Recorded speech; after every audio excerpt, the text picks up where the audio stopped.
সম্মানিত ভাইরা, আসসালামু আলাইকুম ওয়া রাহমাতুল্লাহ। তো এই যে মাহফিল, এটা তো একটা ইসলাম শিক্ষার মাহফিল, তাই না?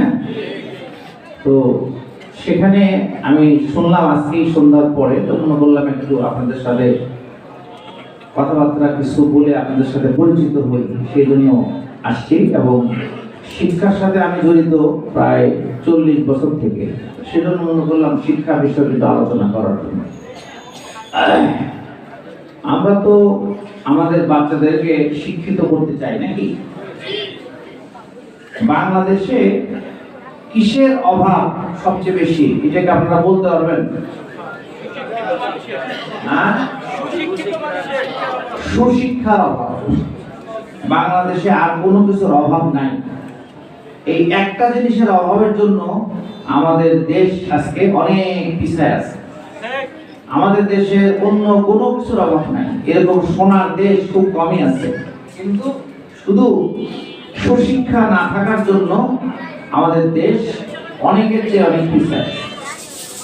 এখন সুশিক্ষা কাকে বলে এটা বুঝতে হবে। সুশিক্ষা মানে যে শিক্ষার মাধ্যমে মানুষ পূর্ণ মানুষ হতে পারে, ভালো মানুষ হতে পারে এবং আল্লাহর বিধান মেনে চলতে পারে, তাই না কথাটা?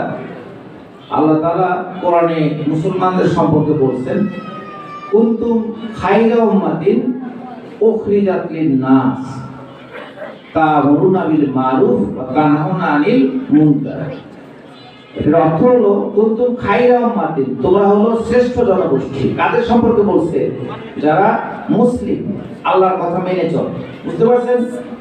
কুনতুম খায়রা উম্মাতিন উখরিজাত লিন-নাস, লি মানে জন্য, লিন-নাস মানুষকে, মানুষের কল্যাণের জন্য আল্লাহ তাআলা মুসলমানদেরকে দায়িত্ব দিয়েছে। দায়িত্বটা কি? তা'মুরুনা বিল মারুফ, তোমরা ভালো কাজের আদেশ দিবে, খারাপ কাজে বাধা দিবে।